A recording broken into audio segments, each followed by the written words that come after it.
What's up, everybody? Welcome to Gojo and Golic. Mike Golic Jr., Mike Golic Sr., Claudia Bellafato holding it down for us in the DraftKings studio in Boston. We got a great show for you guys. As always, make sure you download, subscribe, rate, review us, leave us a 5-star rating. Check us out here live Monday through Friday from 8 to 10 a.m. Eastern on the DraftKings network. You can also catch the best of Gojo and Golic noon to 1 p.m. Eastern, wherever you hear VSiN on the radio. Fun one today, guest-wise. Jay Williams, our old teammate over at ESPN, going to stop by, college basketball analyst, help us preview a little bit of March Madness on the men's side there. And Matt Brown of the Extra Points newsletter, which if you're not reading it, does the best job of covering the business of college athletics of anyone in the industry, going to come by and help us break down the delightful sounds from the NIL roundtable that went down on Capitol Hill yesterday with Nick Saban and others weighing in on the current state of collegiate athletics. And we can't get me started on that now because I'll get going for days. But Dad, Claudia, we're now into the point of free agency where I'm willing to call it free agency because we've gotten past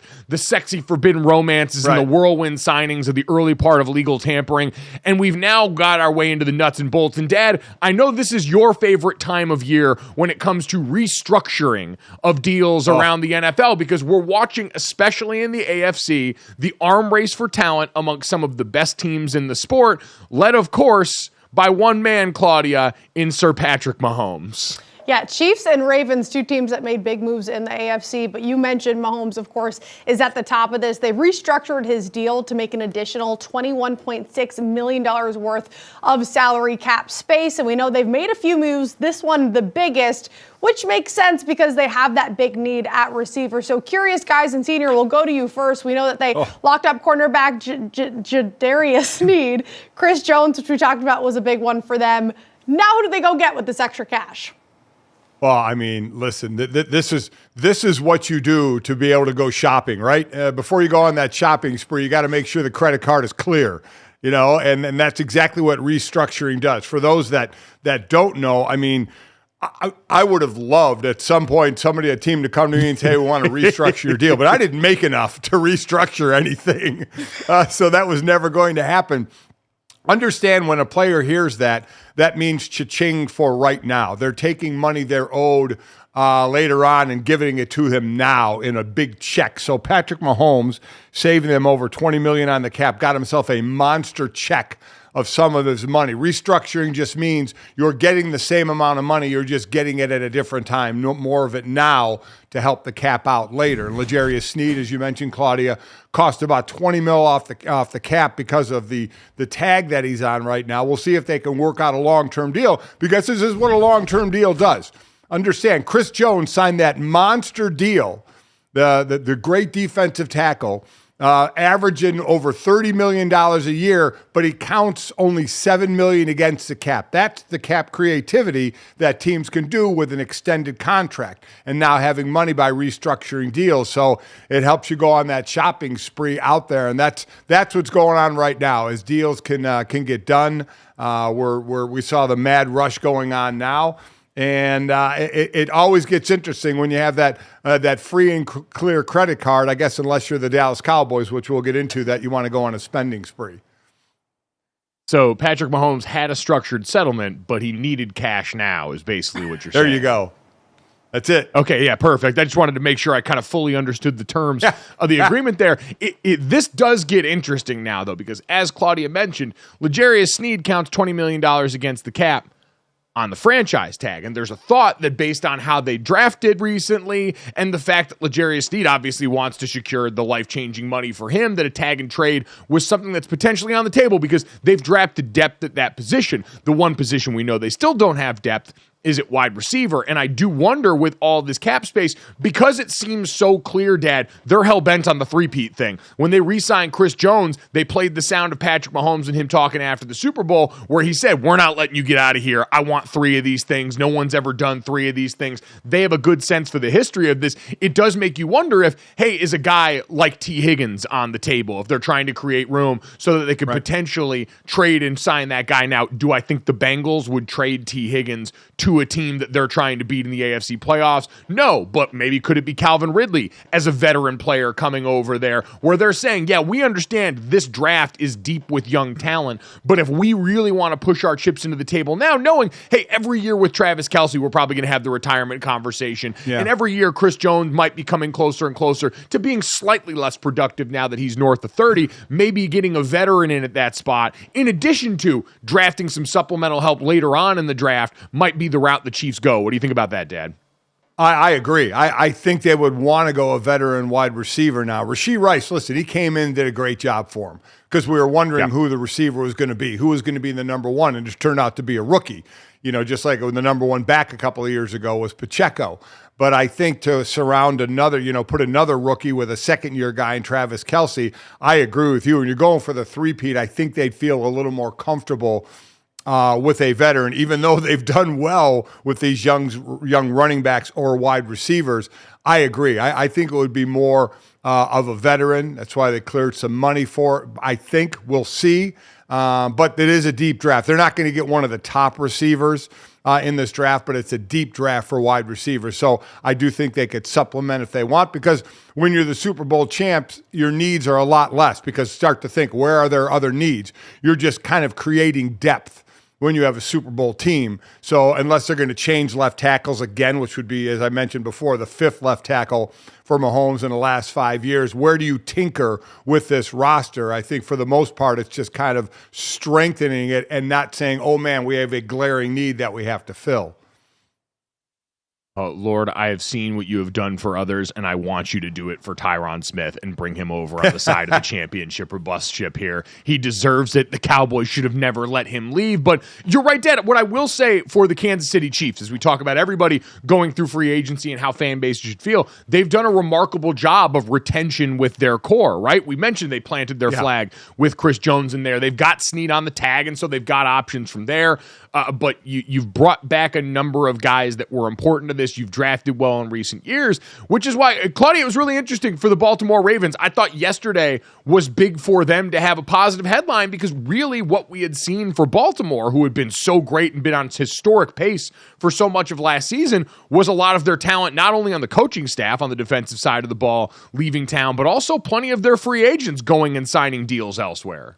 Yeah, and now the run game is even stronger, which I don't know if it could have been much better than last season being the number one run game. But they brought in Derrick Henry, which was a name we talked about, sort of surprised to see still free there on the free agency board. But now we're looking at the Ravens, what they did last season. Like I said, first in rush yards a game, first in rush attempts a game, rush yards per attempt, and then second in rushing touchdowns. And now you bring in King Henry. I mean, this is a trade that makes a team even scarier than they were last season, except when you get to the playoffs, you would hope they do lean on the pass game a little bit more, or opposite of that. They lean on the run game and don't try and pass the ball like they did last season. Otherwise, maybe they could have had a Super Bowl. But when you look at this team out with the Ravens and you look at all of this AFC, what does Derrick Henry being added to the team do for you, Senior, when you look at the Ravens squad? Oh, I mean, listen, this is huge, because you look at Lamar Jackson, carries that team in the run. Since he's been there, they've only had one 1,000-yard rusher, and that was Ingram in 2019. So the backs have kind of been a supplement to Lamar Jackson. They've done very well, but you had a couple that were free agents, and you thought they were going to move it on. And Derrick Henry being, the 29, 30-year-old, the thought was, okay, this is definitely going to be a short deal. But where would he fit best? I'm really excited. I think he's been over 1,000 yards 5 of the last 6 seasons. We know what type of runner he is and what that could bring to that offense. Because, you mentioned it too, all the players that they've lost now, including Patrick Queen, who left Baltimore and goes to the Pittsburgh Steelers, along, with Edwards, the running back, Stone, the safety, wide receiver, Duvernay, Simpson, the guard, Darby, the cornerback, and Phillips, a linebacker. I mean, they were losing everybody off a team that, the expectation was you're favored, against Kansas City in the AFC title game, and you come up short. But we do this musical chairs every year with all the players, and we've seen a lot of players this year, Mike, signing 1-year deals out of free agency so far, just to kind of go after it, put it on repeat again next year. But I think this is a big trade for a team that was going to lose some of their backs. But as I said, they've been kind of accessories to Lamar Jackson. Now you got someone right there equal with him that can really carry the load for you. Yeah, so I think this signing was, first off, extremely cool. Like, Derrick Henry has been one of the most unique NFL players since he came into the league. He leaves the Tennessee Titans as a for sure Ring of Honor guy there. Only Eddie George has more rushing yards than him over the course of his career there. Eddie George over 10,000. Derrick Henry just over 9,500. 90 rushing touchdowns during that time. Like, he is minted around Tennessee for what he meant to that football team. But Derrick Henry, the minute he walks onto the field, wearing the Ravens all-black uniforms in a game this upcoming season, will achieve one of the probably 5 to 10 coolest running back aesthetics that has ever graced the NFL football field. That alone is worth the trade here. Then you get to what I saw Patrick Ricard, their all-world fullback, tweeting about yesterday, which is thinking about the backfield that features Lamar Jackson, Keaton Mitchell, who we established last year, very fast. Yep. And then Pat Ricard and Derrick Henry, the personnel you have back there and the potential to cause both hurt in the physical sense and hurt in the emotional sense, and you got guys touching grass in the open field, is terrifying for a run game that already had so much creative to it and knows how to make use of these parts better than most. So I have no problem, Dad, with a team taking a strength and making it more of a strength. We know they're going to have to continue to address wide receiver. They're going to have to continue to find other options outside Zay Flowers to stretch the field and make that consistent between him and Mark Andrews and the rest of the tight end room they have with Isaiah Likely. But in the meantime, making your strength an overwhelming strength in an era where this strength is starting to become back in vogue again, not bad business as far as I'm concerned. And defensively, with what you mentioned, at the very least, you can look at all three levels and say, all right, Justin Madubuike, Roquan Smith, Kyle Hamilton. Like, we're good down that spine we keep talking about in a way that can help support the rest of this.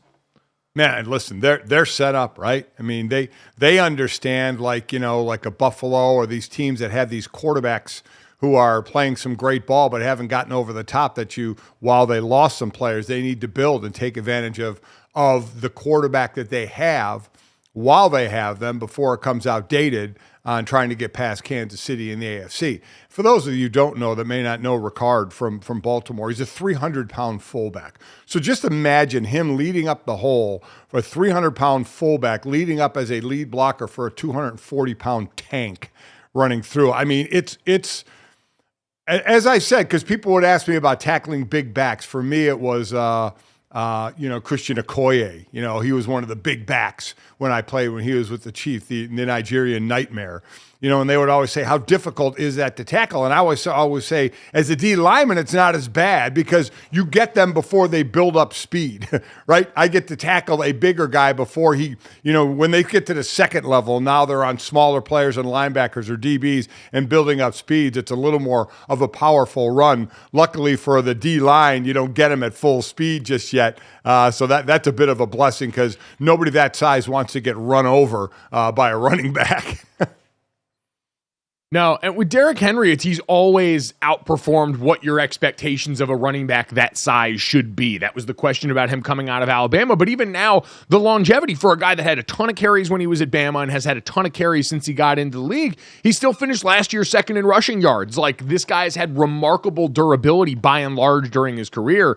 And so if you're Baltimore, you're now bringing him into a backfield where he's not going to be expected to carry the lion's share of the load. And I think it does create a really interesting environment for that offense. Overall, that team feels like it's in a healthy place based on the moves that they've made so far. We talked about the Kansas City Chiefs. The AFC, we know, is an absolute hellscape. If you do not have a future Hall of Famer at quarterback, you need not apply.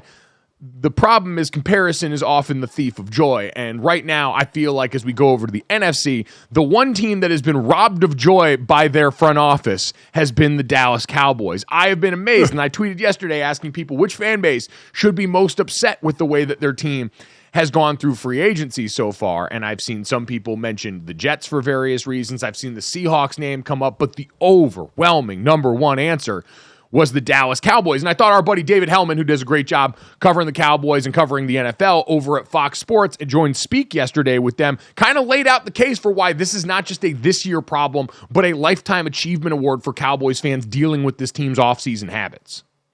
The team's won 36 games over the last 3 years. It's more than anybody but the Kansas City Chiefs. Nothing to show for it in the playoffs. 1-3.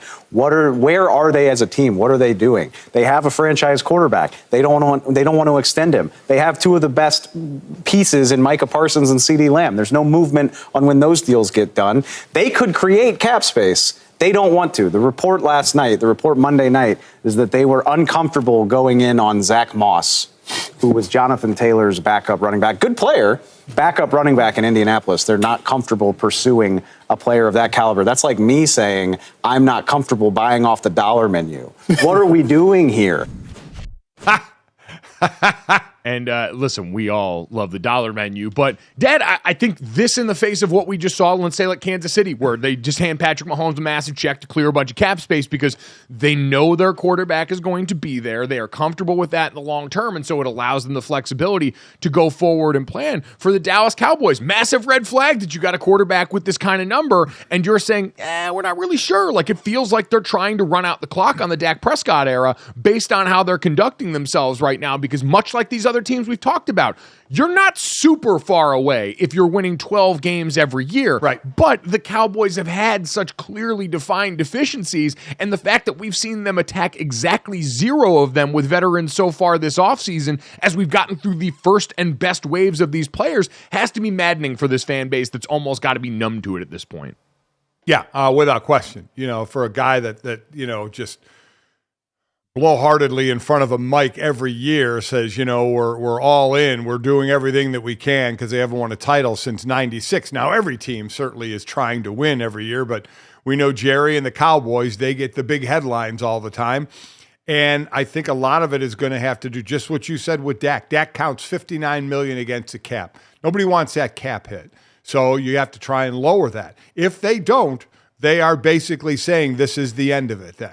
That's exactly what they're saying. If you carry that type of cap hit that stops you from getting players that they have no running backfield. They have no backfield right now. They have nothing going on. I'm a Deuce Vaughn fan, but Deuce Vaughn is not going to be the main running back for that team. He's an ancillary piece. And they've been doing a 2-back system for a while until they tried to just give it to Tony Pollard last year, and that didn't really work, and he's gone.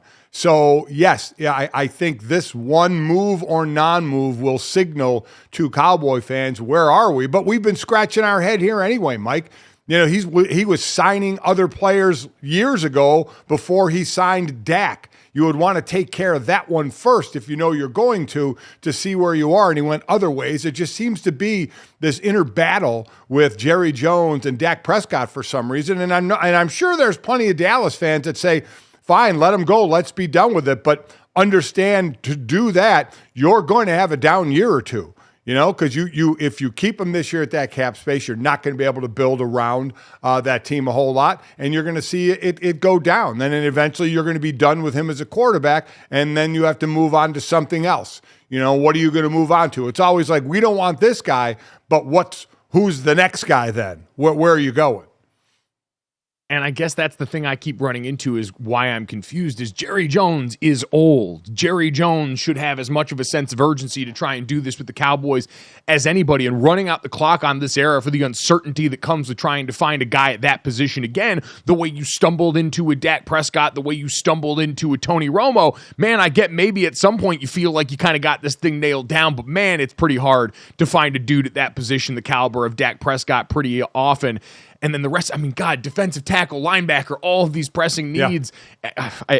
It blows my mind. I feel bad for Cowboys fans, except for one Cowboys fan, Skip Bayless, who took to Twitter yesterday with the tweet that almost broke us as a nation. Because, Dad, you mentioned the 2 words, all in.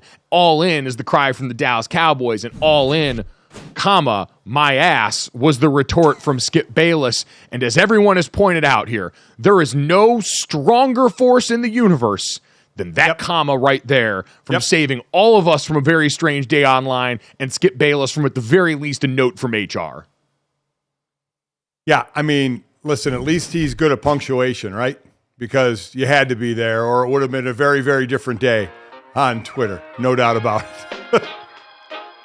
Thank God he didn't use a colon. Coming up next, basketball happened last night, and a big question looming in the back end of the Eastern Conference as we near closer and closer to the playoffs. Next.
Welcome back to Gojo and Golic. On Sunday, the Knicks and 76ers combined for the lowest point total in over 8 years. The Sixers won, but it was 79-73. So they played again last night, and finally they scored some more points. They also had two of their best players. Tyrese Maxey was back for Philly. OG Anunoby was back for the Knicks, and they ended up winning 106-79. But we have to talk about the fact that the Eastern Conference standings are now shook up a little bit. We know the Celtics are at the top of the board, but now the Sixers drop into the play-in tournament after the loss last night. So, Gojo, Sixers really missing Embiid here. How worried should Philly fans be? Terrified, I think, Dad, existentially, that their best days are behind them and their best chance to win a championship with Joel Embiid has probably come here and gone. Joel is still going to be one of the best basketball players in the world when he's on the court, but we've seen injury has been such a part of his career. And you look at what they've constantly tried to do, cycling star after star into the lineup next to him in a way that hasn't worked. And it was trending in the right direction this year. Tyrese Maxey, who made his way back last night after the concussion, all that stuff was working well. But I just wonder, looking at this team and knowing every year, yes, we talk about the supporting cast, but every year it also ends up being largely decided by the status of Joel Embiid's body by the end of the season. If that's something as he gets older and older, we're going to look at and say, all right, now you can't really use that as your MO for postseason success when we've seen time after time again, unfortunately, his body has let him down. Yeah, and that's always the fear going forward. And Claudia mentioned the score 79-73 on Monday. So they did score more points, but in all honesty, it was just the Knicks who scored more points. They scored 33 more points. The 76ers scored the exact same amount. They won with 79 points, and then they got drilled scoring just 79 points. Maxey had missed some games with a concussion because we were talking, obviously, with Harden out, Maxey was going to be that guy. They were third in the conference, fluttering between third and fourth, and now they're sitting in the 7th slot. They probably can't fall below 8th, but still going to be in that play-in area. Between 7 and 8 between them and Miami. And I agree with you. It's a year-by-year thing with Joel Embiid, and you kind of cross your fingers, kind of like AD out with the Lakers, is you don't get that injury, right? You don't get nicked up and miss some time, which is obviously exactly what happened to Embiid, a little more serious than just getting nicked up of having to have a procedure done on your knee. But still, you do wonder if the clock is running out, because it looked good for a while after, Harden splits out of there. They're still one of the top teams in the conference. You think, okay, life after Harden is going to be fine. They're going to be okay. Maxey's becoming a first-time All-Star. Look at them go, and then Embiid is down. So I'm with you. I think the clock could be almost out there, depending on what they build around. But every year you're going to wonder the same thing. Can Embiid make it through the season or at least get to the playoffs and be healthy? And it's going to be a big question mark. Yeah, I think for them, it becomes interesting this year because they're obviously not a title contender in their current form. If Joel Embiid comes back, maybe they could catch lightning in a bottle, but I still think given the season-long trajectory, and Dad, you always talk about this, there's one thing to coming back from an injury, and right now you're rehabbing, you're doing all those things, but being physically able to go and then being physically able to play a full NBA basketball game, and then, oh, by the way, be the player relied on to be the best player on your team when that comes time, that's a pretty tall order for a team that, at the rate they're dropping, they're going to be a play-in team right now. There's only a couple of games looking at the Eastern Conference standings and where the 76ers are after last night. They're in the play-in. They flip-flop with Indiana, who won last night, and so they're half game ahead of the Miami Heat for the 8 slot. The drop-off after that to the 9 slot with the Bulls is like 5 games at this point, so they're not going to fall that far. But the 76ers as a play-in team, Dad, if you do get Joel Embiid back, instantly become the best group in there, maybe if Miami climbs their way out, because obviously we know that's always a tough out once they get to the postseason when Jimmy Butler starts to care. But if the 76ers do get Joel Embiid back, they become a very froggy play-in team, and if they make their way out of the play-in tournament, now all of a sudden, even if it's just in a short spurt, if you're one of the top seeds, if you are Boston and company there, that's a little bit precarious, where all of a sudden now your first-round matchup is a team that's got last year's MVP on it if he's back anywhere close to healthy. I completely agree. If he comes back, a bit with a vengeance to say, okay, let's try and make a move here. Like I'm with you. I don't think they're a title team at all.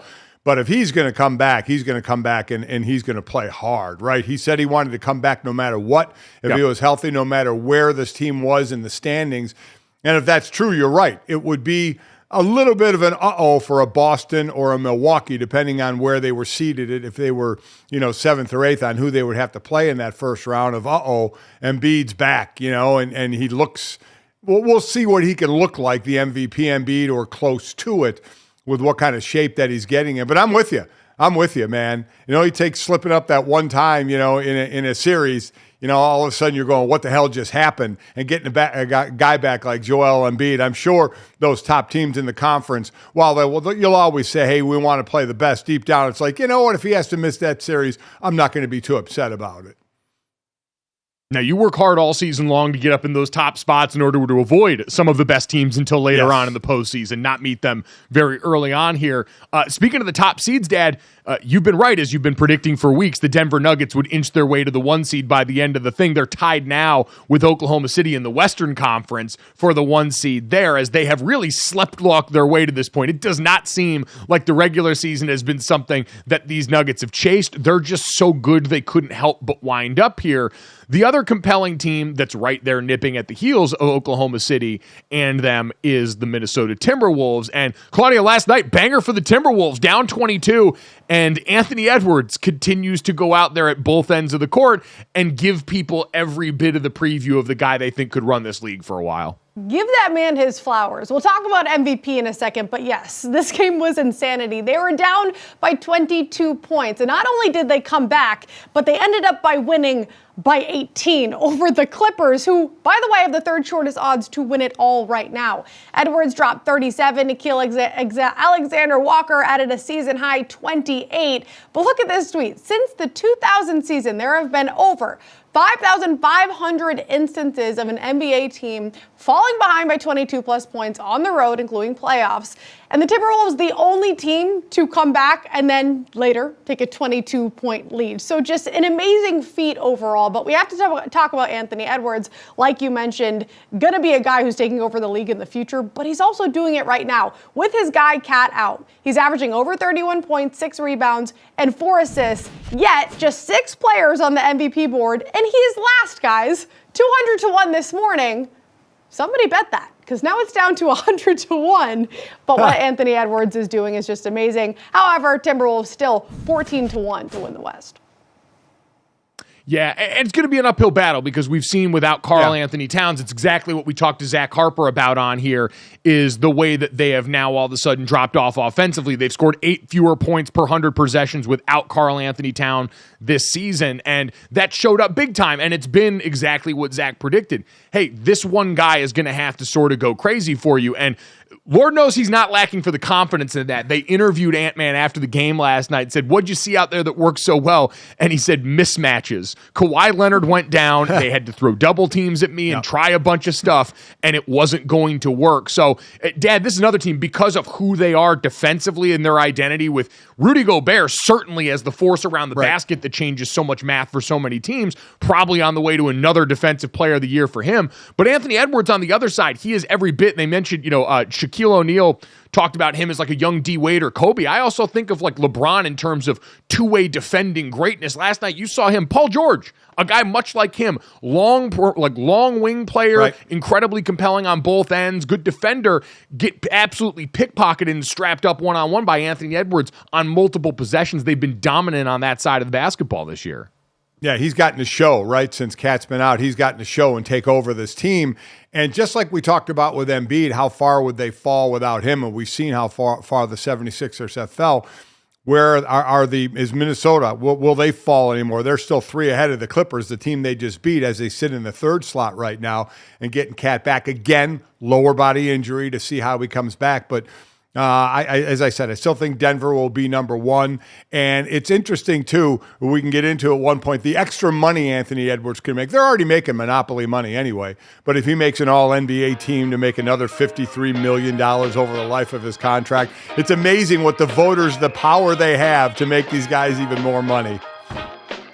I think about the power Anthony Edwards is going to have if they make a deep playoff run and we get valuable postseason minutes with that guy.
Welcome back to Gojo and Golic, where Bengals wide receiver Ja'Marr Chase is giving everybody a heart attack for two reasons. He's saying that Justin Jefferson possibly, well, I should say cryptically, he is responding to tweets like this. Are they bleeping, trading for Justin Jefferson? Could he be reuniting with his former LSU teammate? So he quote tweeted this.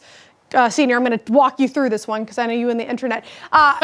So he at Justin Jefferson, so he's bringing him into the conversation, says, please answer these people, LOL, IDKY, which means I don't know why. They think I'm calling the shots. WYD, yo. What do you do, yo? I think that's what that means. I'm good with the internet. I don't really understand this. But basically, he's bringing Justin Jefferson into conversation. I don't know if they're just trying to dupe us or what. But imagine if that happens. I am sprinting to the window to bet the Bengals, Senior. Listen, I thank you for trying to explain all that to me because I'm with you. Some of the things I know, some of the things I don't know. Most of the time, I'll act like I do know it. When other times I don't, I'll just throw my hands up and say, listen, I don't understand all this. But listen, he's answering people, but he's kind of adding fuel to the fire, right? I mean, this is players, we see this all the time, whether they scrub if their team from their social media, if they're mad at them, or if they want them to add somebody like here. But it gets everybody riled up, right? It's amazing what one tweet can do, whether you understand it or not, Mike. And I will say, Gojo, maybe you can help us with this one, because the first tweet was, this will be a crazy with a K story to tell. And then everybody replied to that saying, does that mean Justin Jefferson's coming? I don't know where they got that from. So tell us, is the K crazy? Does that mean something, Gojo? No, you know what? I don't think we have to go too ancient aliens on this to try and wrap our head around a lot of what we're seeing right now. And what I'd imagine, if you're my dad, probably reads somewhat close to hieroglyphics anyway with all of this right now. An internet shorthand is my love language. It's not necessarily yours, Dad, and that's okay. That's why we've got translators here to help you out. I think a lot of times guys just get bored and like messing with people. Like these tweets usually end up being about anything but the situation that we all think they're about. But this is something for these two guys. Obviously, they have been linked before. And obviously, this has been something that they have talked about publicly before, where they have mentioned life after their current stories, life after their current iterations. These guys do have the background together. We interviewed both of them for different reasons. They were both associated with that Sleep Number commercial together. So I'm sure they talk. I mean, the fact that we did have both of these guys and Joe Burrow on one team in college, always fun to go back and think about. Like, we're going to have to explain to a future generation that no, that wasn't some hypothetical jersey edit. They really got all those guys on one team, and they were a buzzsaw. But, Dad, these are the kind of questions I think that are going to linger and come up a little bit more until Justin Jefferson signs on the dotted line with the Minnesota Vikings, because, again, they've got him in-house. They are in an advantageous spot because this is a league where injury makes the risk of not signing a long-term deal as soon as you can just that. It's a risk. It's a massive opportunity for injury to creep in and undermine that. And for Justin Jefferson, who just went through a season last year where injury popped up during the season, you had multiple quarterbacks there, and he still found a way to crack 1,000 yards and be insanely productive. But it was one of those seasons where you kind of get brushed back off the plate a little bit and you get reminded, hey, it's not always going out there and having one of the stable quarterbacks, and it's not always being healthy and being ready to go. And I do wonder how that might change any of the decision-making with this for Justin Jefferson at all, or if it's as simple as him and his agent are waiting for the right number to come across their desk, and when it comes across, that's going to end all of the worrying for Minnesota fans. So, again, he would be going into Justin Jefferson, his option year, which he'd make $19 million. So that's why they're looking to get that deal. And Ja'Marr Chase, he finished his third season, so he can actually sign an extension now, this offseason. So let me just say, even though you hear Ja'Marr Chase say, I ain't a selfish player, I don't mind if I have to take a pay cut. He might have to take a pay cut. Neither one is taking a pay cut. These two are, Mike, I don't think, Mike, these two are not going to be on the same team. There's no way you're paying these two guys what they're going to be worth. I don't see them taking pay cuts. I see them And let me tell you, the union and the rest of the wide receivers would hate to see that. Forgetting these two together, I mean, the part of taking a pay cut, that just keeps the market down because these guys are going to go to be the highest paid wide receivers. That's what the union wants. That's what players want. Keep setting the mark higher and higher because the salary cap is going higher and higher. So I don't think either one takes a pay cut. And I don't think there's any way, Mike, these two can end up on the same team.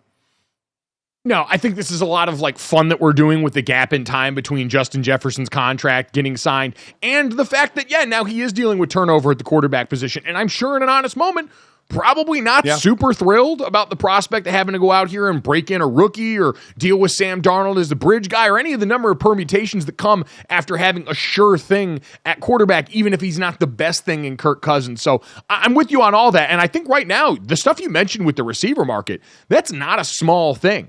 The rest of the receiver market does not seem like, with all these great young talented players coming in, it's in a position to cash in the way these two guys that have been so unquestionably good are in a position to go and cash in on this. And so the thing I'm going to be curious about is, does Justin Jefferson and his camp play the game at all in the lead up to this? Are they forced to? Because the Vikings right now, in my mind, you got to give him whatever he wants. You're in a position with zero leverage at this point if you're Minnesota, because you need this dude to get you to where the hell you're going to go next. If you're Kevin O'Connell, you're the organization at all. You don't have a choice but to hand over the sun and the moon to this dude. And if it's anything less than that, I'll be curious what starts to come out of their camp in terms of things like this that could be aimed at pressuring the organization. But speaking of other things that kind of put interesting pressure on interesting people, Justin Jefferson got asked about Justin Fields a while back, and as he talked about this in the forward-thinking portion, this was a while back, him talking about the Vikings preparing for life after Kirk Cousins. Listen to what he said and how he mentioned Justin Fields. We have to build on, for after Kirk or whatever the case may be. But having Justin Fields brings a little bit more pressure to other teams by having, a dominant quarterback like he is. So he was talking about the pressure that Justin Fields, being a dominant quarterback in Chicago, puts on other teams in that division to do well. Dad, I still don't think Justin Fields is at all a realistic option for the Minnesota Vikings at quarterback. I don't think the Bears would be bold enough to deal him in the division, even in the desperation of trying to get rid of that guy. But maybe I'm crazy, and this is a new NFL where we've seen plenty of guys go and sign with teams inside the division and move. We've even seen trades inside this division. I just don't think at this position, with this player, it's even a remote possibility. Yeah, and that sound you heard from Jefferson was 2 years ago, so it was back a little bit. But I would agree with you that I would mostly say you wouldn't do it within division, but you do wonder if that changes. I'm sure a lot of people are saying if you're getting rid of them, that means you don't really want them anymore. So why would you care where you're going to send them? Well, you care where you're going to send him just in case he hits somewhere. And then it looks like what a bad move that you made, especially if your new quarterback, in this case, most likely Caleb Williams, doesn't hit. If Caleb Williams hits big time, you don't care what Justin Fields does because you feel you made the right move because at the time Justin Fields wasn't that guy. So, but I'm kind of with you. I still kind of lean that way to say they wouldn't do it within the division. I will be interested to where he goes. As they say, they're still doing their evaluations on Caleb Williams. How much more, I don't know. I'd imagine, a visit to Chicago where they can sit him down for a weekend and talk over things on the blackboard and over film and everything. But the where is the market for Justin Fields now? Is it the Raiders? Do you go there and just and have an all-out competition? With Gardner Minshew and Aiden O'Connell and Justin Fields, is that what's going to happen for Justin Fields now? He's not going anywhere and just going to be a starter. He's going to be fighting for that or be a backup. I am curious why Denver doesn't get mentioned more in this conversation. Yeah, I don't know what's been made clear about their quarterback plans post Russell Wilson, but coming up next, there's a couple of wide receiver rumors I want to get to, but I want to get to the last thing that you mentioned right there, which is this notion that we heard from NFL insider Ian Rappaport yesterday that the Chicago Bears do not have a Justin Fields dilemma right now. This is Justin Fields and Caleb Williams being convinced and considered simultaneously. And why, if that's the case, and I'm a Chicago Bears fan, I'm thinking about going to play in traffic here this morning, because that is a maddening premise that at this point in the proceedings, we could still be having this discussion.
Welcome back to Gojo and Golic. We will get to, in about 10 minutes, Jay Williams from ESPN, college basketball analyst, to talk about what to expect from the men's field and some of the existential questions about this tournament. The fact that we've seen the men's game almost fade into the background as opposed to its female counterpart in women's college hoops. The storylines trump pretty much everything we've got on the men's side right now. We've got talks of expansion, the effect of NIL, and the portal and all these things. So we got plenty to get into with Jay Williams. But I want to go back to something that you brought up at the end of that last segment, Dad. It was what we heard from NFL insider Ian Rappaport yesterday about the Chicago Bears, Justin Fields, and Caleb Williams. And the conversation everyone's been having is, why hasn't Justin Fields been traded yet? And where is he going to go at this point as the game of quarterback musical chairs moves round and round? And Ian Rappaport's basic thesis was, this isn't just a Justin Fields situation. This is a Caleb Williams situation where they are still evaluating their presumptive number one overall pick. And they're still going through the process, at least as it's been reported to him. And all I'll say is this. I have to believe that this is an attempt at trying to smoke screen this situation enough to get someone to reach. Because when Ryan Poles came out at the combine and said, we want to do right by Justin Fields and get him traded before free agency, you did sacrifice a little bit of leverage in talking about it publicly that way, I think. I don't know if that was intentional or not. This statement seems like an attempt to regain some of that by creating some doubt about, oh, maybe we'll keep Justin Fields. Maybe we're thinking about doing this. And so if you really want him, you probably need to pony up now before we figure out what we're going to do here. Because, Dad, I cannot believe that a team that's known it's had the number one pick since December, that has had the kind of exposure to Caleb Williams we've had for the last couple of years, being the guy who won the Heisman Trophy in 22 and was still one of the big-name college football players in the country at this position in 2023, and that they've got the experience with Justin Fields they do, that they would not already have their mind made up on what the decision was going to be. Because if this was truly indecision that had kept them from going and dealing Justin Fields at the beginning of this, if we find out there were offers that they didn't swing on here, I would be beside myself if I'm a Bears fan. But Ryan Poles and this front office have conducted themselves too well in so many other ways for me to believe that that's the case. So for my own sanity, I'm going to believe that this is a bit of gamesmanship because the alternative is just something I can't reconcile right now. I agree. I think Ryan Poles has done a nice job in trying to build this team in all the different areas they needed to be built. I do think he hurt them a bit with the words of, we're trying to do right by Justin Fields, by trading him by the beginning of free agency. I think that does take some leverage away, and I agree with you that this is trying to get it back a little bit, because to think you don't have already a decision, forgetting even Caleb Williams, that you're going to take a quarterback. It's just a matter of which quarterback you take. Maybe they have Jaden Daniels ranked higher. Maybe they have Drake May ranked higher, or they're deciding what the ranking is. They're going to take a quarterback, and it's probably going to be Caleb Williams. And I'm with you, because right now we're at the point of pro days and then individual trips, right? So the pro days are just getting ready to start now, and then you can bring these players into your facility, and especially quarterbacks, you really get to work them in a classroom, let alone on a field, because you've seen on the field through tape of their games, on field at the combine for whatever they did, and then obviously at their pro day as well. So I'm with you. At this point, for it to be indecision about a quarterback, I wouldn't buy. I think this is absolute lying season. This is smokescreen season. This is trying to get the value of Justin Fields back up now that a lot of chairs have been filled in the quarterback circle. That he's trying to get what he can get. He's going to get traded. I would be stunned if he didn't. It's just a matter of what you're going to get. And unfortunately, you're not going to get, if you're a Bears fan or the Bears team, Bears personnel, you're not going to get a lot for Justin Fields. No, I think some of it now becomes an interesting question of, does he get traded before the draft? Do they have to hold on and wait until you get to the fall where injuries start to happen in training camp, and you might have teams that have a little bit more need at that position because injury forces their hand? That'll remain to be seen. In the meantime, Claudia, we had a lot more going on still in the world of football yesterday. Some other trades that actually got executed in signings, but also some guys hanging in the balance, particularly at receiver, that now are going to dictate, I think, what happens in the late stages of free agency. Yeah, Calvin Ridley in particular. It looks like his decision is going to either be to stay with the Jags or go to the Patriots. But there's a little caveat here, okay? Per terms of the Falcons-Jags trade that originally sent him to Jacksonville last season, Atlanta gets a second-round pick if Ridley re-signs with Jacksonville before today at 4 p.m., and a third-rounder if he re-signs after. So if he's staying in Jacksonville, it could probably pay to wait until Wednesday unless the Patriots come in and try to swoop and grab him before that deadline. So this is interesting, Gojo. Can you think of a time where we saw a situation like this before, and how do you think it plays out? Yeah, fascinating to see the overall tenor around this conversation, where obviously you've got that hanging in the balance, but God, what a dub for our buddy Emerson Latzia and the rest of people shouting Duval, where you hear that, the New England Patriots, the once mighty New England Patriots, have been pushing hard to acquire this free agent, according to Adam Schefter, but sources say that he currently prefers Jacksonville and wants to stay there. Like, when else in the history of this great nation would that sentence and statement possibly have been true? And so, huge win potentially for everyone there. Obviously, it makes perfect football sense. You are going to either a quarterback question mark in New England that could be a young answer to that, or Trevor Lawrence, who's still one of the unique talents in the sport, if not someone that's fully put it together in the way that we hope for him as a prospect. So not super surprised by that, Dad, and kind of based on the way the wind's blowing on this, wouldn't be stunned if Calvin Ridley ended up back down in Jacksonville and they try and run this thing back with a healthier group around him to hopefully give them a chance to highlight his skill set better than he was able to last year. So we say again, when you're a free agent, what's your motivation, right? Why do you want to be where you're going to end up going? What's the reason for it? we know Jacksonville's in a better situation. The division's easier than going to the AFC East and going to New England.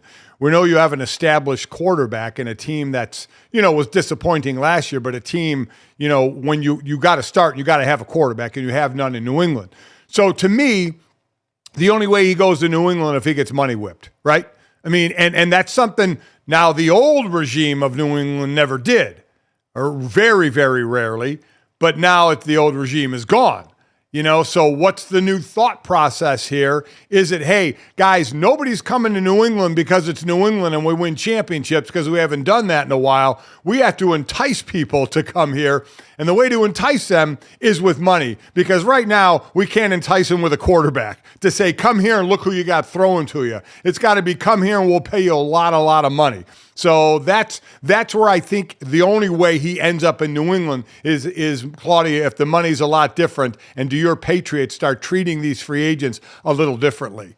So let me ask you this then, because when I brought up Russell Wilson, bringing him in for cheap, everybody's like, oh, well, you're going to draft a quarterback. But wouldn't that have been some sort of incentive to get a guy like Calvin Ridley to say, hey, yeah, I mean, at least they have Russell Wilson, then possibly getting Jaden Daniels?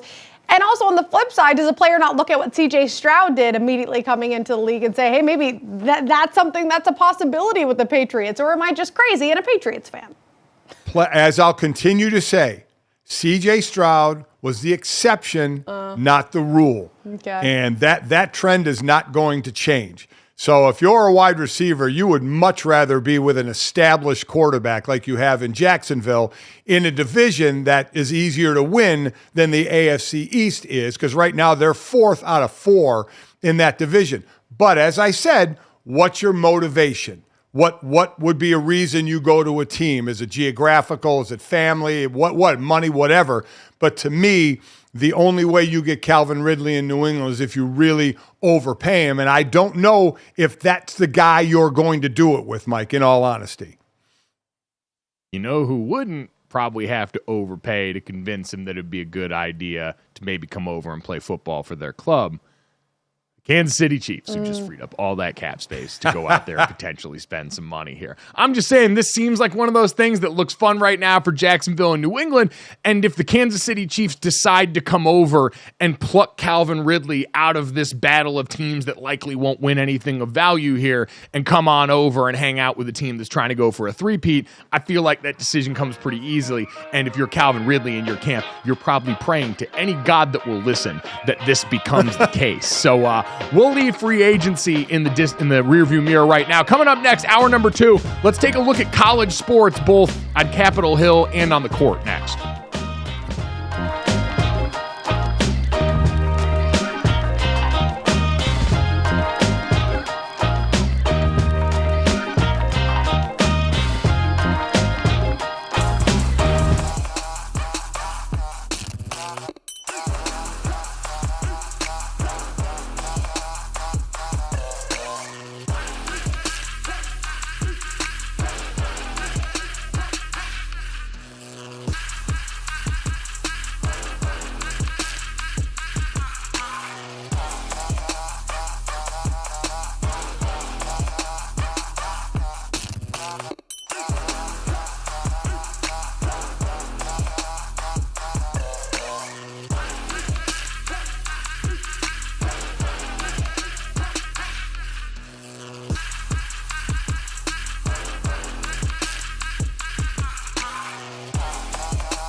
Welcome back to Gojo and Golic. Selection Sunday is this weekend, so we'll find out the seeding for the NCAA tournament for the men's squads. UConn right now the favorite at plus 475. Houston at 6-1, not too far behind. You have Purdue, Tennessee, and Arizona to round out the top five. The guys caught up with ESPN's Jay Williams to talk about all the madness.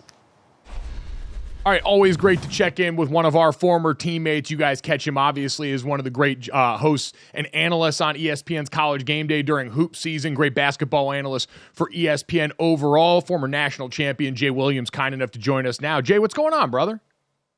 I'm doing great, guys. I mean, it's the springtime here is 63 degrees. Not everybody's as lucky to be like Senior, in 75 degrees every day in Phoenix. But we're surviving up here in the Northeast. I'm happy we're finally here for March Madness. Oh, finally here, and hopefully you don't get that April snow that we used to always get. Just when you think you're out of it, all of a sudden one falls down and nails you yet again. But this is one of the best times of the year, Jay. I mean, getting to March Madness, that first round, all the upsets, all the excitement. Let me start this way. We've seen a different number of number one teams this year. Certain teams taking their turn up top. Overall, how deep is this field to actually crown a champion? It's a great question. So, look, I think it starts at top. I think UConn is the best team in the country. I've stated that multiple times. And the reason why I say that is because even if, one of their players go down, they have so much depth, right? And if Clingan gets hurt, you have Sampson, their two low post players. The way Castle has played, one of their young freshmen who's going to be potentially a lottery pick. They got a transfer in, Cam Spencer, that gives them toughness, gives them grit. Obviously, Tristan Newton, they have guys that won the championship last year. I really like the way that team is built. Plus, whenever I listen to Danny Hurley talk, I know that it's for real. It's meaningful. Then I think you have Purdue in that category too, obviously, with everything with Zach Edey and Brady Smith, the way they're able to play. I think Houston is kind of right there. Sometimes they lag offensively. But I think once you get outside those 2-3 teams, it's a free-for-all. And we've seen Purdue lose to multiple non-ranked teams on the road.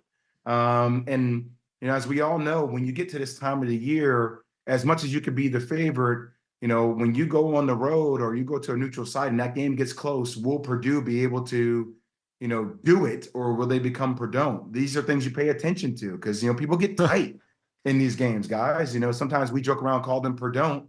I hope that they can do it because they're talented enough to do it. But, winning 6 games in a row is really hard.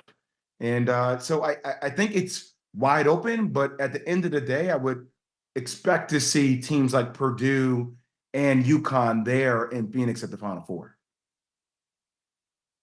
From the time we have from now until then, as we've got conference tournaments still going on, who's got the most to gain in this lead up when you've got the conference tournaments leading into the selections this weekend? So, a team that's really been hard for me, I'm actually wearing their colors. I'm disgusted with myself. Didn't even think about that this morning. Jeez, I got to work on this. North Carolina, I get so confused by watching them play. And it maybe, Junior, is not the most to gain, but it's still, I still wonder who they are. And when they play the way they played against Duke, I know that they are a team that could beat anybody in the nation. But then I will watch them lose to teams like Georgia Tech, or maybe there are times they just take their foot off the gas. So I think there's a team like North Carolina who is, just won the ACC outright against Duke on the road. But will they play with that same sense of urgency?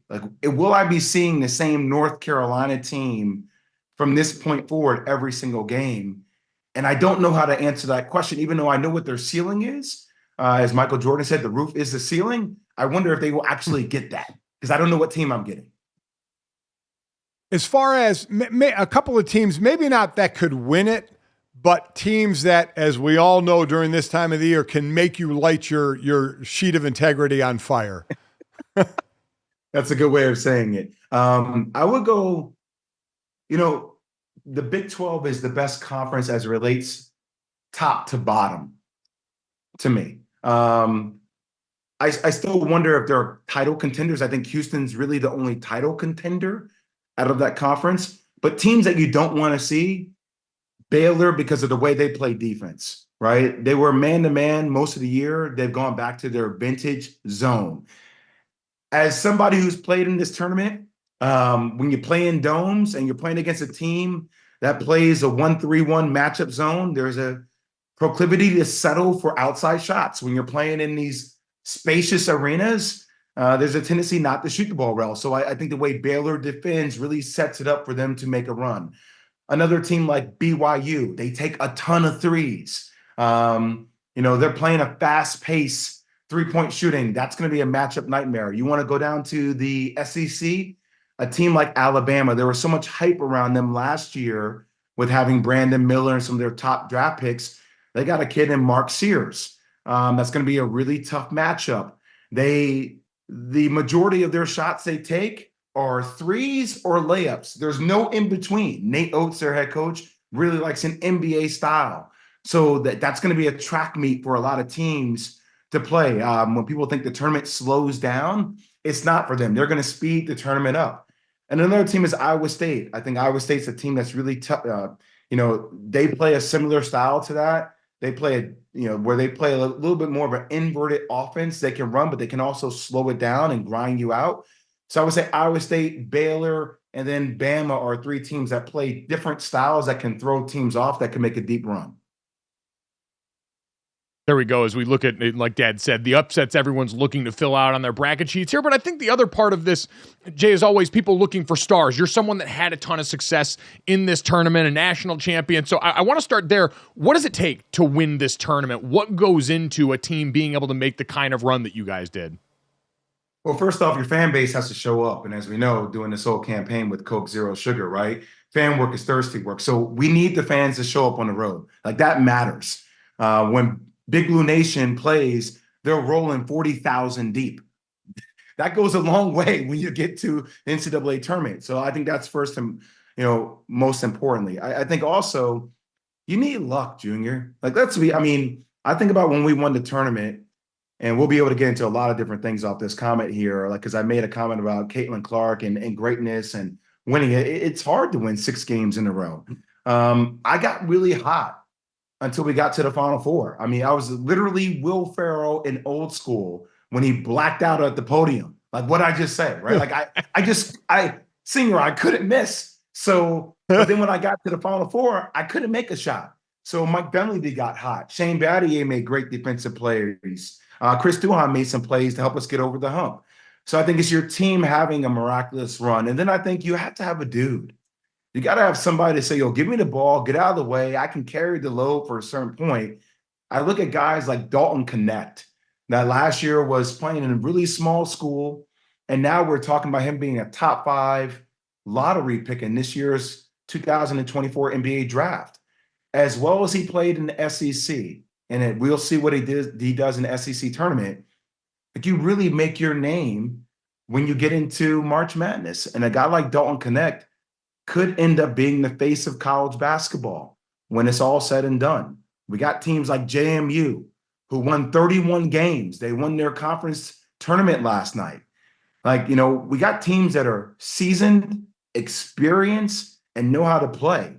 So the one thing I know is, will we have a Chicago Loyola Chicago happening again this year? Sister Mary Jane. We always get these incredible stories with these teams that feel like they can beat the Titans in our sport. And I think we're going to expect more of that this year, more so than ever before. So you just mentioned it a bit ago. What are you doing with Coke Zero Sugar? So I think you're going to see me in a March Madness campaign that is really cool, centered around the passionate fans in this game.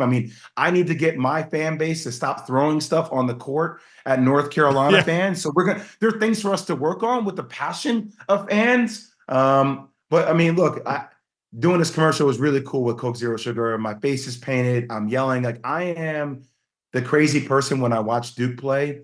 I'm pacing. I'm yelling at the screen. I'm yelling absurd things at the screen, opposing players. Obviously, I try to professionalize it when I go on air. But we're going to be doing activations in Phoenix. I'm going to be engaging with the crowd. And the cool work about this is, obviously in my professional life, I have to be very objective when I talk about sports.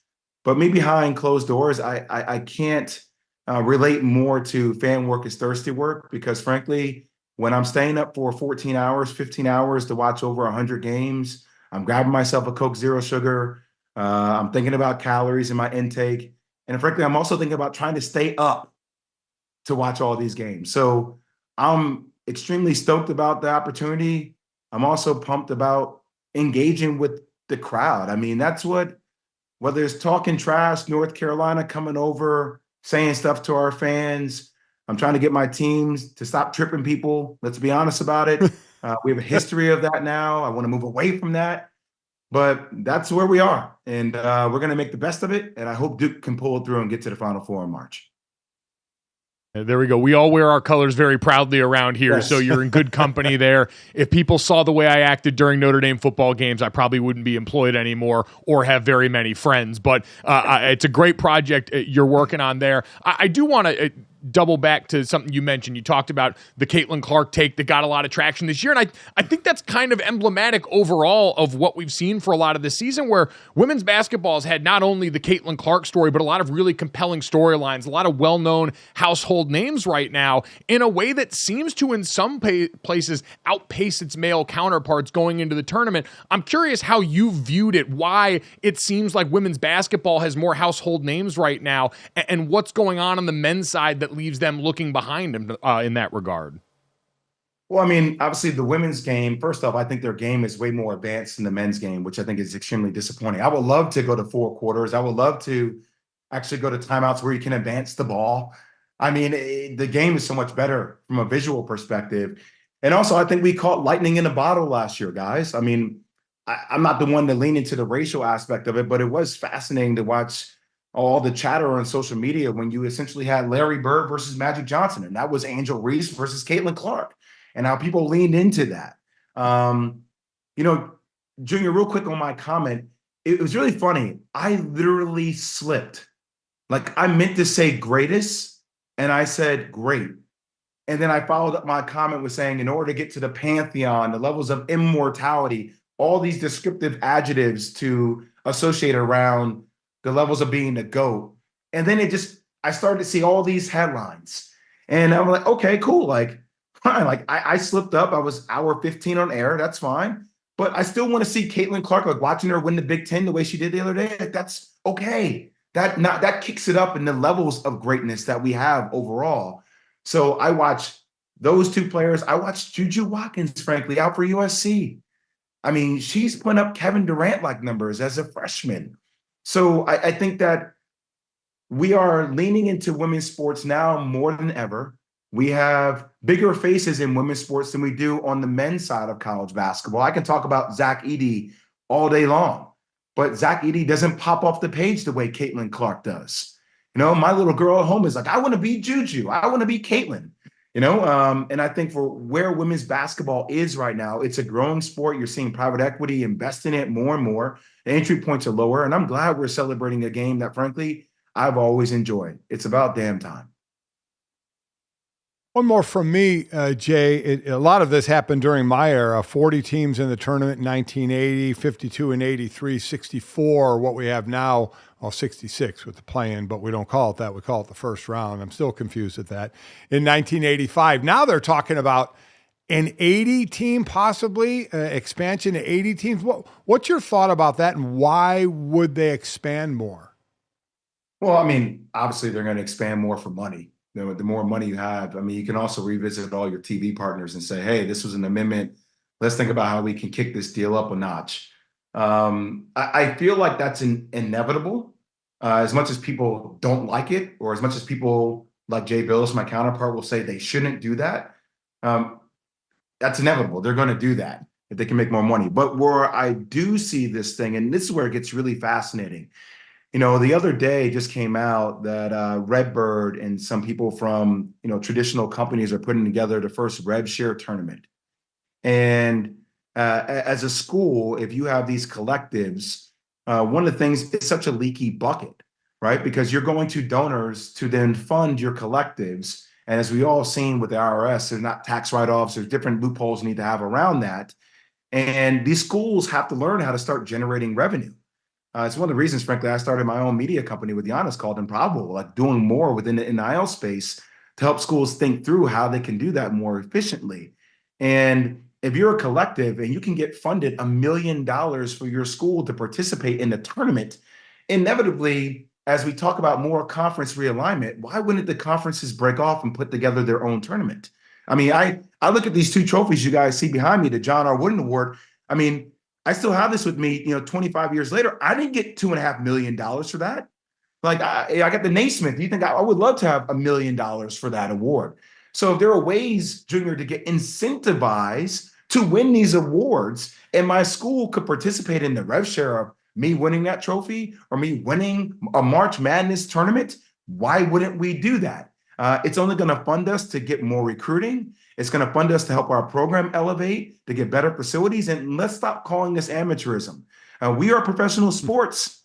This is where it is. It's always been that way, just in the black duffel bag. And now it's in front of people's faces, and it makes people uncomfortable. But get used to it, because we're going to have a lot more uncomfortable decisions and conversations to be had.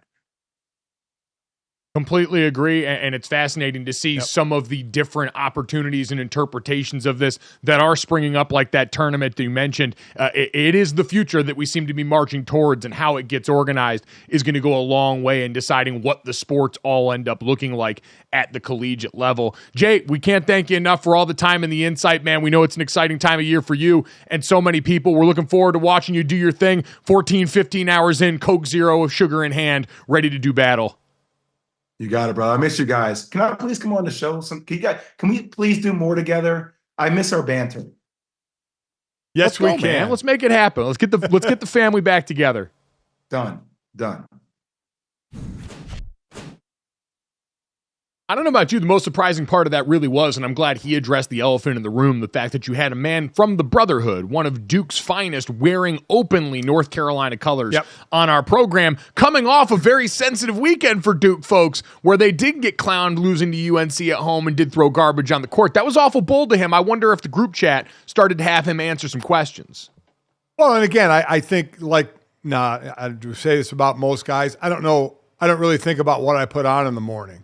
Maybe he didn't. Maybe he didn't realize it until, like he said, he was on with us going, oh, man, I just realized. I don't. I put zero thought into what I'm going to wear every morning. I see Claudia laughing and snickering over there. I was going to say, you look great, Senior. You don't have to think about it.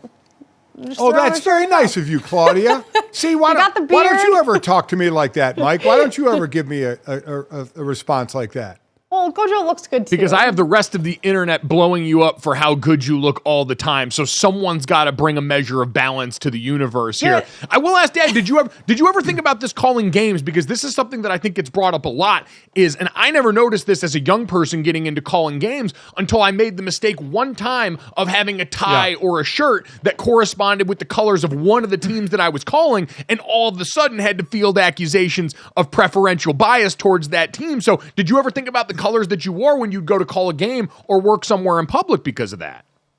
Mike, think about that. Think about me walking out of the house with a coat and tie, on how that coat and tie came to be and who made that decision, so I would never have to worry about it. Go ahead. I'll let you tell everyone. Did you, Gojo? Yeah, my mom picks all that stuff out. So gotcha. if anyone deserves credit for this, it is my mom for being aware of anything that happens, because you're absolutely right. Long ago, my father did the smartest thing in his entire life ever and is ceded control of basically every important decision in his life to my mom. That includes his finances. If my dad tried to sign a check at this point, the bank would call about fraud. And if my dad tried to dress himself at this point, it would look like when you give the toddler the ability to do that and they walk out like in Mr. Deeds, dressed up in rain boots and things, ready to go to school and eat 30 packets of ketchup. That's what my dad's life would be without my mom at this point. So coming up next, Jay Williams talked about some uncomfortable conversations. Let's talk about if people are going to vote for Aaron Rodgers this fall. Next.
here on Gojo and Golic to discuss the topic of whether or not Aaron Rodgers could be the vice president of the United States. Yes, this is an actual conversation we're having because Rodgers is on Robert F. Kennedy Jr.'s shortlist to be his running mate on an independent presidential ticket in November. Kennedy told the New York Times that Rodgers and former Minnesota governor and professional wrestler Jesse Ventura are under consideration, and apparently Rodgers has been talking with Kennedy pretty continuously for the past month, according to Kennedy. Gojo, you pointed out 2 months ago, Rodgers was out there saying the Jets can't have any outside distractions, blah, blah, blah. Apparently, everybody else except for him. I'm sorry, I still can't get over the headline that Robert F. Kennedy Jr. is weighing his options between professional football quarterback or former wrestler as his running mate on the ticket for the President of the United States. We are in a hell of our own creation in this country at this point, and all you could do is laugh to keep from running your head through a wall. Dad, I don't know what to make of this other than the obvious statement that Claudia brought up there, which is the Jets organization clearly sold their soul for the prospect of having a generational quarterback in their building. And I don't even think in their wildest dreams they could have imagined on the other side what that would actually entail for them since Aaron Rodgers has gotten there, in the fact that it netted them nothing in terms of quarterback play because injury stepped in and unfortunately became a part of that equation, but then had to spend the rest of the season listening to Aaron Rodgers go and give a State of the Union for the team every Tuesday on the Pat McAfee show, which was great content for the rest of us, but to Aaron's point about distractions, not necessarily a help for those inside the building when business that would normally be had inside the building all of a sudden, and he wasn't the only one, like with the Zach Wilson stuff, he obviously wasn't the source of a lot of the conversation that came out around that, but again, the contrast of the guy saying, yeah, we got to weed all the distractions out of the building, and then having this pop up, which I say only becomes a story if Aaron Rodgers does not come out and address this quickly. Like, I think the interesting part of this is going to be, how long does a guy in Aaron Rodgers, who is very aware of how he is perceived publicly and very in tune with controlling the message about his life, how long does he let this linger out there in the ether for something that's obviously nonsense? Like, I don't think any of us think, Dad, he's actually going to leave quarterbacking the Jets to go and be the vice president of the country. Well, and obviously he wouldn't, because, you know, Kennedy's not going to win the election anyway. So, I mean, it's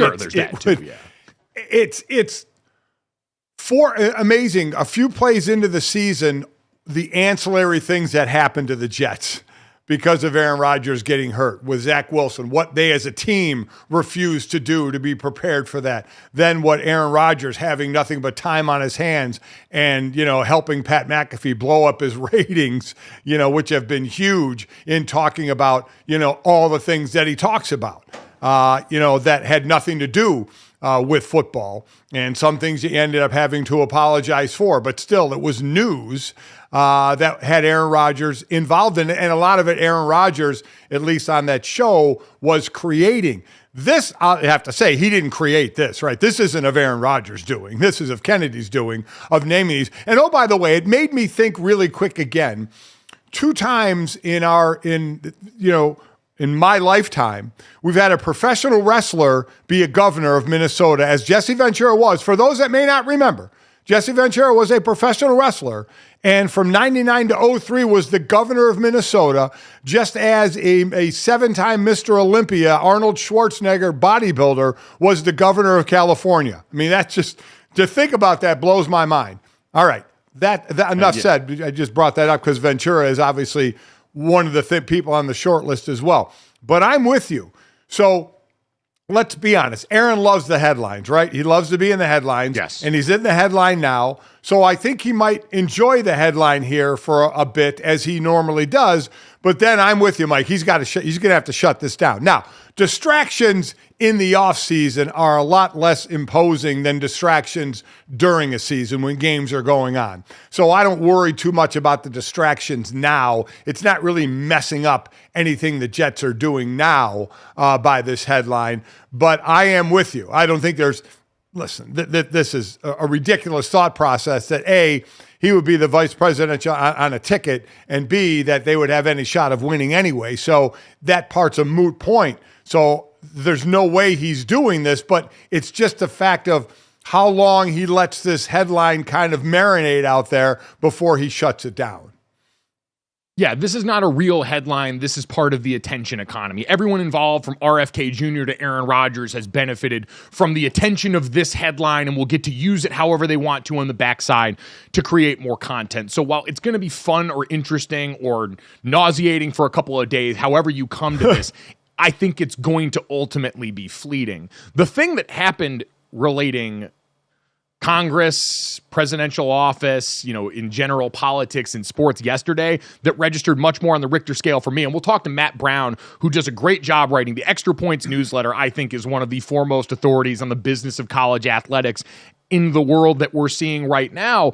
We're going to talk to Matt Brown about what went on yesterday in the NIL, name, image, and likeness roundtable that took place on Capitol Hill yesterday that involved Ted Cruz, Charlie Baker from the NCAA, Nick Saban, Greg Byrne, the Cavender twins as athlete representatives, ACC Commissioner Jim Phillips, all of these people talking about the future and the business model of the sport. And we'll talk with Matt about advancing the ball forward, right, on what might actually get done legislatively, how this does affect women's sports, since that's always the first thing to come out of the mouths of these people that are trying to rein back in control over college athletics. But Dad, Nick Saban sat up there, the recently retired Nick Saban, and offered up the sentiment of the end of his career in college football, where he said before, it's not the sole reason I retired, but he's remarked a few times now and offered it through the lens of his wife, Miss Terry, hosting recruits over at their house, and Miss Terry coming to him saying at the end of his career, why are we doing this? The only thing the players and their parents want to talk about is how much they're getting paid. And I've seen a lot of people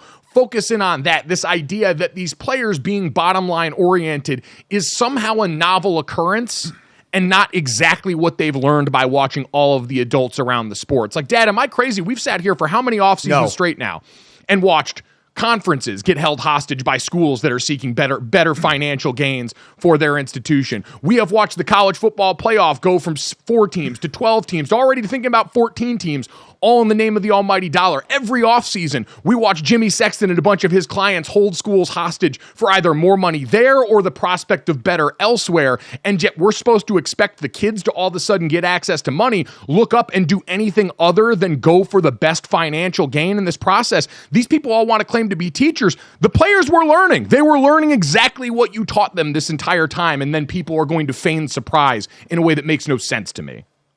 Anybody that wants to look at college sports, especially football, and say it's screwed up now with NIL, then you know what? You better look at the leaders. Don't look at the players. Look at the leaders. The leaders of college football. They are the reason we are where we are in college sports. You just think about if put yourself in the position of players to help making your schools and that sport so much money, and then all of a sudden you're allowed to get paid for it. You tell me you wouldn't go out and get as much as you possibly could. And you're right, Mike. You learn from a coach that signs a 7-year deal and 2 years later gets offered more money by another school, so he ditches. It's exactly what the players see. So, I'm sorry. I was one of those years ago when they talked about paying players. I never wanted it to come from the schools because I thought that would hurt the other sports. Having a daughter that was a swimmer and many of her friends who played soccer and watching lacrosse and seeing programs get cut over the years. I don't want to see that anymore. But we're in a new era. And I get what Nick's saying about, Miss Terry having breakfast with moms and recruits saying how we're going to develop the players. Well, you know what? The players now have a way to develop themselves as well with a money stream. And they're damn well allowed to do that. So figure it out. Leaders of college, figure it out, because all you did when this came up was saying, well, they're going to make the rules. No, they're going to make the rules. NCAA, no, we're washing my hands. You guys make the rules. Nobody in leadership stood up to try and make any kind of guardrails or any kind of rules. You gave the ability to 18 to 22-year-olds a chance to make money, and they took it. You don't like it? Look directly in the friggin' mirror. When the people who had less all of a sudden get a bit more, it feels like everything to the people that had it all.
All the things I believed in for all these years, 50 years of coaching, no longer exist in college athletics.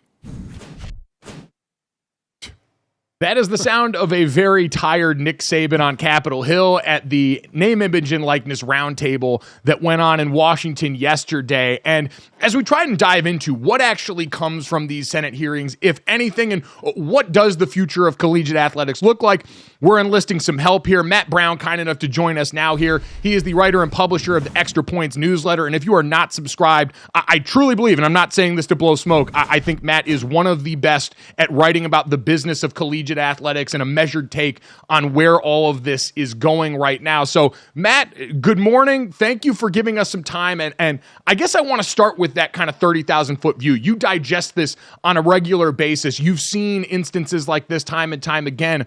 What actually comes from something like this? What's the purpose behind these people getting together and giving us all these quotes? Yeah, I mean, normally in a perfect world, you have lots of these legislative hearings and roundtables to try and create a bill that then gets out of committee and is potentially passed and becomes a law. If I remember my fourth grade civics School of Rock or things I learned in college, that's not really the case here. Because it's very, very difficult now that we're like 13 hearings deep into this issue that any legislation is going to actually happen. And part of that isn't just because there's a lack of consensus about where to go here. There's very narrow partisan control over both the House and the Senate. So any bill probably has to have Republican and Democrat support. And honestly, those two sides have moved further away about how they want to engage with college athletics over the last year and a half. But there's also the calendar, right? Like you guys may have heard about this. We're allegedly going to elect a president and elect many other people here in several months. And typically, senators and Congress people essentially stop working, months ahead of that to focus on those elections. So relatively complicated, bipartisan legislation that's not a major priority for the president or for the major leaders in the Senate and the House. That's pretty unlikely. So this is another chance for lawmakers to say, look, fellow constituent, I'm just like you. Look at me pal around with Nick Saban. Here's a guy that you care about. Here's a chance for me to go get up on Capitol Hill and go rah rah state you and I love apple pie and I love college sports, and it's just not terribly helpful. If you squint, you can find a couple of useful or interesting nuggets in these kind of conversations, but it's mostly the same conversation we've been having for about 2.5 years. So the big question always going to be, Matt, is where do we end up? We're down a road that's not going back. And the three words and or terms you hear are unionize, revenue share, and employees. Now, do all those have to go hand in hand, or can they be separated? They probably are hand in hand, but there are legal pathways that you could potentially do revenue sharing without employment. And you could have employment without unionization. And in fact, that's actually one of the things that makes a lot of this really complicated is who is the employer matters quite a bit, because we have some states in this country that essentially outlaw public employee unionization. So if the school is your employer, if you're an employee of Clemson or an employee of Texas Tech, your ability to unionize there is going to be much more challenging, or if not outlawed, than it would be if you were in Massachusetts or Indiana or Ohio.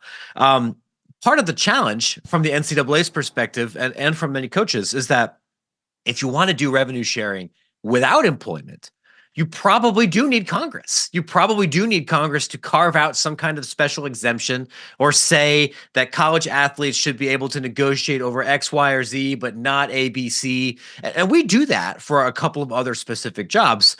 That's been part of the problem, though, because what the major conferences have asked for from Congress 2 years ago versus what they're starting to kind of think about asking for now is different. And if you didn't have that kind of uniformity, you're not going to be able to get something done in time for this legislative calendar. Matt, one of the things that constantly gets brought up as a lot of these topics are discussed is the effect on other sports outside of football and basketball that we normally think of. We hear the common refrain, oh, what will happen to women's sports? Oh, what will happen to Olympic sports here? I ask you, what actually will happen in this new world for people that have that as a concern or people that offer that as a rebuttal? Yeah, it's a really good question, honestly. And my terrible sports radio answer but I think it's the most accurate one, is we don't entirely know, right? If you're at a school like my alma mater, if you're at Ohio State, or if you're at Michigan, or even at Texas, or some gigantic program that's bringing in north of $200 million a year in athletic revenue, regardless of what anybody says in front of a microphone, you can support an employee model for 28 sports in your athletic department. It will mean that some other people will lose their jobs. It will mean that coaches will no longer be able to make $9 million a year. It will mean that you're going to cut back on a lot of fringe benefits, but you could do it. But that's not most schools in Division I. Most of the schools, particularly low majors, that use Olympic sports for tuition and enrollment management, or they're actually making money off the athletes paying tuition rather than they are trying to compete for championships. They definitely can't. The math doesn't math. If your athletic department makes $20 million, you can't put 500 more athletes on the payroll. And what I think is unfortunate in some of these hearings is that you get a leader from a rich school that essentially kind of puts a gun up against the head of the volleyball team and says, like, if you better give us what we want, or they're going to get it. They don't have to. That's a choice that they could make, and the federal government could say you don't get to make that choice because of Title IX. And we say that hypothetically because without litigation, we don't exactly know how Title IX is going to fit into this. The government hasn't really tried to clear any of those things up. And that speaks to, I wrote about this in today's newsletter. Part of the frustration I have from watching these hearings is that it is unquestionably true that the American Olympic sports system works because we sponsor so many Olympic sports at the college level that are supported by revenue from football and basketball. There is a revenue transfer from young men playing college football to support athletes swimming. And if we need to change the revenue distribution to give athletes more of that money on the football side, and we can't afford to pay to do the swim team the same way, that's okay. But then we need to talk about how do we handle the swim team. And it's worth noting, every other country that we compete against in the Olympics doesn't do things this way. Most people have the federal government help train elite swimmers. We could do it that way. We could have the military help. We could tax sports gambling and use that to offset some of these costs. There's probably 3 or 4 other things we could do. That's a conversation worth having with Congress, because that's something that probably can't be handled at the campus level alone. So a little over a minute left, Matt. Along those lines, there's an array of things out there of things people would like to try. In your mind, what would be the next logical step to take? Boy, it's a good question. And I think you're seeing more and more big-time college football coaches reach this conclusion, which means that they're starting to nudge their fellow administrators into this conclusion. It's time to share some of the money. It's time to share some of the money from television broadcast deals. It's time to share some of the money in large campus MMR contracts. So the money that the school gets from Learfield should be shared with the athletes. And if anything, coaches realize this not just for ideological reasons. Not a whole lot of union guys and far left labor organizers in FBS college football, but they realize that the more they bring this stuff in-house, the more power they take away from collectives and boosters, and the more that it's centralized, which is what they want. The idea of having a third-party general manager or a payroll department for your team is terrible governance. It drives coaches crazy. And whether we can get to that place without employment, I definitely think that's the next logical direction for these conversations to go. This is all the stuff that you can get if you subscribe to the Extra Points newsletter, again, at Matt Brown EP on Twitter. Matt, great stuff as always. We could sit here and talk to you all day about this. I didn't ask you one question about the EA Sports video game as promised, as I know you're the foremost expert on that in everyone's minds. No, listen, because you were so kind, next time you have me on, we'll do a good 15 minutes on just the video game, and we'll get into all that minutia, because God knows that's what all my DMs are these days. Exactly. Matt, we appreciate the time, brother. Thanks so much. Thanks, Matt. You bet. All right. Take care, guys. Thank you. Dad, I think he's absolutely right about that last part. Is so much of this is couched under the guise, and you heard the sentiment from Nick Saban, oh, this is for the betterment and development of the young people, when in actuality, I think and understand the perspective of coaches saying, a lot more of this is about control. I have had control of my fiefdom for so long, and now I have lost some of that because of the way that this has been structured, and how they go about getting that back does feel like the next step.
Welcome back to Gojo and Golic. Let's finish off the show the way we always do.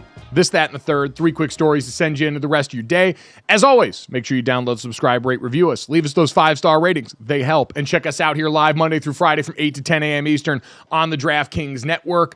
And if you miss any of our great guests, you can catch the best of Gojo and Golic from noon to 1 p.m. Eastern, wherever you hear VSiN on the radio, or check it out wherever you get your podcast. Our thanks to Jay Williams, ESPN basketball analyst, for joining us to break down a little bit of the men's side of March Madness, and our buddy Matt Brown from Extra Points, giving us some time to discuss the NIL roundtable that went on in Washington yesterday.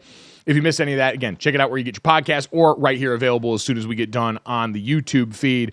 Guys, let's get to this, that, and the third. And let's start off with a little bit of interesting free agent packaging in the NFL, if you will. Yesterday, the Chicago Bears decided to sign safety Jonathan Owens to a deal from the former Packers player.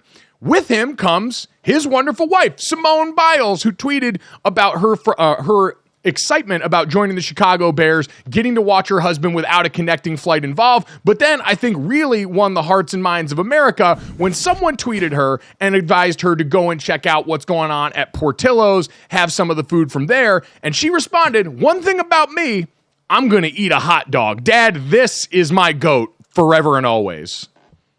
She had some great tweets. I'm going to tell you what my favorite one. Chicago, here he comes. I just love Chicago. Pizza, hot dogs, F yeah.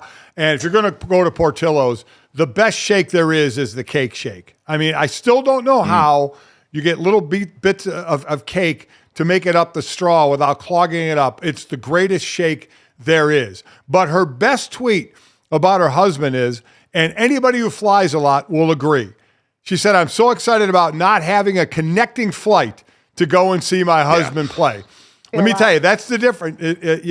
Being in Arizona, ain't a whole lot of connecting going on, right? You go from big airport to big airport.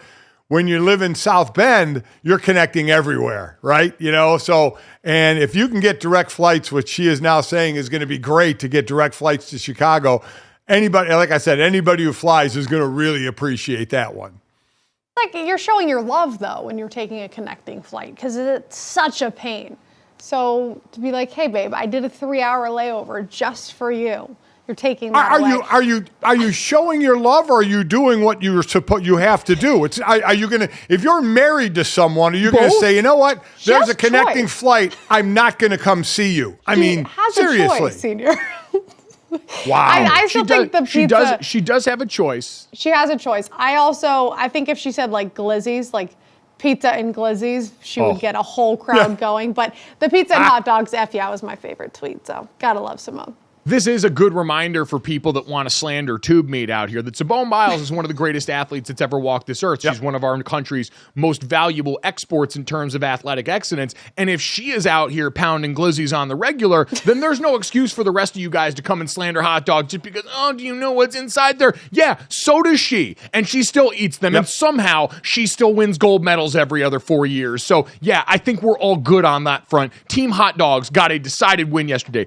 Great for the Bears. You get Simone Biles now in your seat there. We saw her last year, part of the Kristen Juszczyk glow up, where she was sporting a custom piece from her for her husband, Jonathan Owens, who, by the way, seems to have recovered nicely from that whole thing where they went on the pivot and he talked about how he didn't know who Simone Biles was when they first started dating. And everybody came for that man's head, which still kind of a wild take from Boy. But, that's neither here nor there. Congratulations to the two of them. Very excited that Simone Biles gets to live what is honestly the norm for most NFL teams, getting to fly direct into one location in a major metro area, Chicago. And by the way, it sounds like the stadium's going to stay nice and close. So that is cool too.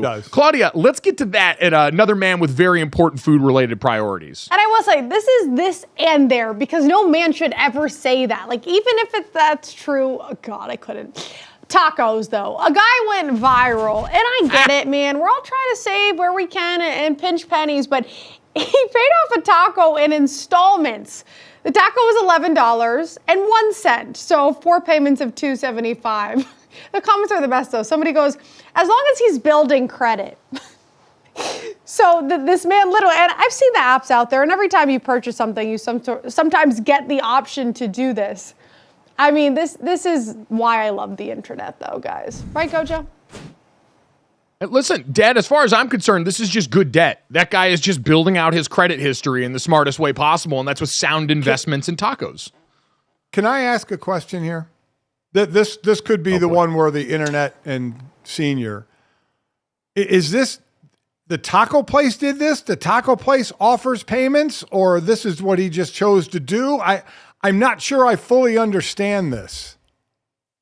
That's a good question. There's a third-party app that allows you to pay for most things in installments over time. And I think in a day and age where so many fast food restaurants have gone to a model that allows you to order electronically, either on an app or a tablet, there, Dad, this might be an option that he exercised. I don't think the restaurant is necessarily offering payment plans on their tacos up on the dollar menu.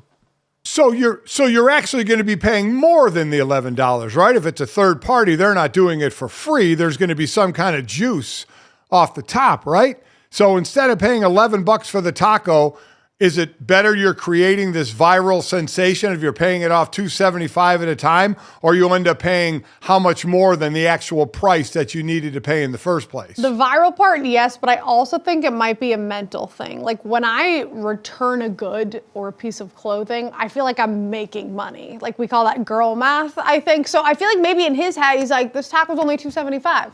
$2.75 tomorrow as well, but today it's just $2.75. So I feel like that, instead of getting deep and answering your actual question, listen, Senior, that's my answer. I would also say this is probably something I'd be inclined to do if I was drunk and didn't have the money on me at that point, or think was a good idea at that. Like, oh, I don't got it right now, but I can do it in these payment plans and I can get the drunk tacos that I need. Yep. 100%. I see. I'm just hung up on Claudia saying when I return something, I feel like I saved money. It sounds like my daughter Sydney, when she buys something, she says it was on sale, so I actually saved you money. Yeah. No, you didn't. Kinda. No, you didn't. No, you didn't. I'm a sucker for a sale sign too. Like, might as well get two for the price of one. Oh. I do that in gas stations all the time with the 2 for $5 deals on Powerade. They could actually be charging me more on that, 100%. But my brain sees the sign and feels like it's money time to go out there and spend. So, Claudia, let's get to the third here. We've talked a lot about moves in free agency. One comes with a very severe apology from one player to his former fan base as he gets ready to return home. Yeah, safety C.J. Gardner-Johnson, who was with the Lions last year, but with the Eagles before that, is headed back to Philly, which is good, and we're all happy for him. But somebody decided to bring up an old video from back in July where a fan, while he was streaming a video game, asked him what was the best and worst part about Philly. Of course, nobody talked about the best, but everybody's bringing back the fact that he said the Philly fans, the people, they're bleeping obnoxious, can't stand the bleepers. I'm trying to keep it clean here, but I think you can fill in the blanks there. So everyone's bringing that up like, okay, now you're here for 3 years. You got your $33 million, but now you have an apology to make. I can just hear in my head right now him going, there you go, bringing up old stuff again right now. Like, we're operating in 2024, and you guys want to talk about 2023 summer stuff. That's childish. But, Dad, this is one of those things where this is kind of the love language in Philadelphia. And if you come back and play super hard and you're good and fill the drastic need that Philadelphia has in the middle of that secondary, all can be forgiven very quickly. Without question. Just how you play. Because the people will remind him of this. You know, whether it's on the football field or they see him out, somewhere in public, they have no fear in Philly of reminding people. This crowd base, I loved them. It was most of my career there. I loved them. I think they're a smart bunch, but they wear their emotions on their sleeve, and they will come after you if they feel a reason to. And this is a reason to, throw a little bit back toward CJ for what he said. But Mike, you're right. Go produce on the field, have that lunch bucket mentality where you're just going to go play and you're going to go play hard. And then, oh, by the way, if you win, all will quickly be forgiven in that city. True. He tweeted his apology to Philadelphia fans. He's mending fences on the way in, and we should all be in a growth mindset in the new year that we can be better than our old self here. So good luck to CJ and the Philadelphia Eagles. I'm sure everything about this is going to work out well, and there'll be no weirdness that comes from this at all. If you appreciated this, download, subscribe, rate, review us. Thanks so much. We'll talk to you guys tomorrow.